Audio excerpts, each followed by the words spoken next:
E o ministro Luiz Roberto Barroso, do Supremo Tribunal Federal, vai assumir a partir de outubro a presidência da Corte e também do Conselho Nacional de Justiça, que é responsável por julgar a conduta de juízes. O órgão endureceu a pena para magistrados que fazem manifestações políticas a partir de uma resolução aprovada em 2019, diante do acirramento da polarização logo após a eleição presidencial. Barroso assume a presidência do CNJ em um momento delicado, em que ele próprio deu uma declaração encarada por partidos da oposição como ativismo político partidário. E aí quero dar as boas-vindas a Alexandre Garcia, seja muito bem-vindo. Quero ver a sua análise. Ontem nós conversamos muito aqui no programa Oeste Sem Filtro a respeito dessa declaração do ministro Barroso, uma declaração grave, que foi dada num evento político da UNE, em que ele disse, abre aspas, né, nós derrotamos o bolsonarismo, e agora, então, ele se prepara para assumir a presidência da Corte Suprema do Brasil. O que nós podemos esperar de ministro Barroso à frente do Supremo e também do Conselho Nacional de Justiça, Alexandre? Seja muito bem-vindo. Boa noite, Paula. Boa noite, Ana Paula. Boa noite, Silvio. Boa noite, Flávio. Olha, eu quero lembrar a posse do ministro Luiz Fux, faz 4 anos. Ele fez um discurso de posse dizendo que o Supremo não pode aceitar reclamação de partido político, que tem que resolver os assuntos no plenário da arena política. O Supremo não é arena política, é arena constitucional. Eu estou dizendo isso por quê? Porque agora parece que é o oposto. O ministro Barroso, que vai ser presidente do Supremo em breve, em Porto Alegre, na semana passada, disse que não é ativismo judicial, que o Supremo se tornou um poder político. Ou seja, a despeito do que diz o 2º artigo da Constituição, o Supremo está, no mínimo, dividindo com o poder político, que é o poder legislativo, né,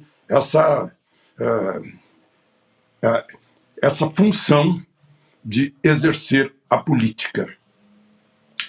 Eu queria salientar o seguinte, que o Supremo, como guardião da Constituição, como o topo do Poder Judiciário, não pode ficar na dependência nem da vontade de Fux, nem da vontade de Barroso. O Supremo tem que estar acima das vontades pessoais, né, de ministros do Supremo. Essa declaração aí que o pessoal chama de polêmica, eu acho que não é polêmica, é uma questão de Dr. Freud aí que está atrás de mim, né, pensar que tenha sido um ato falho, né. E se não foi um ato falho, ele deixou de lado a moderação que caracteriza a magistratura para se empolgar diante da plateia da UNE e disse essa frasezinha, né, pesada, nós derrotamos o bolsonarismo. E fica todo mundo perguntando se é uma confissão, se foi uma derrapada. Ele se corrigiu dizendo que ele queria falar em derrotar o extremismo o extremismo golpista, ou seja, está revelando na cabeça dele que bolsonarismo é sinônimo de extremismo golpista, ou seja, ficou pior a emenda que soneto. Então, essa é uma questão da personalização, da politização, ele de manga arregaçada no Congresso da UNE. Imagina, eu nunca ia imaginar, na minha vida, que um ministro da Suprema Corte do Brasil, né, tivesse falando num Congresso da UNE. Jamais ia imaginar isso. Um político, sim. Né? Mesmo Congresso onde fez um discurso terrível, que eu lembro, o José Serra, quando era presidente da UNE. E o ministro foi lá, animou-se, esquentou seus nervos e soltou essa pérola de derrotamos a censura, né? Quem acabou a censura foi Geisel quando ele tinha 17 anos, o ministro tinha 17 anos, talvez não lembre, depois acabou com mais 5, quando ele tinha 20 anos, né?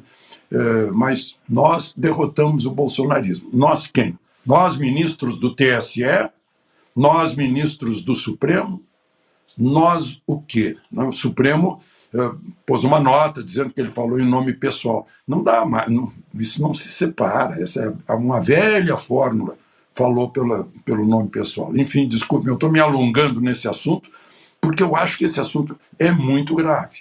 Diz respeito à divisão de poderes, diz respeito à Constituição, diz respeito à função dos ministros do Supremo, que precisam se preservar para preservar o tribunal e o tribunal ser mantido com o respeito da população.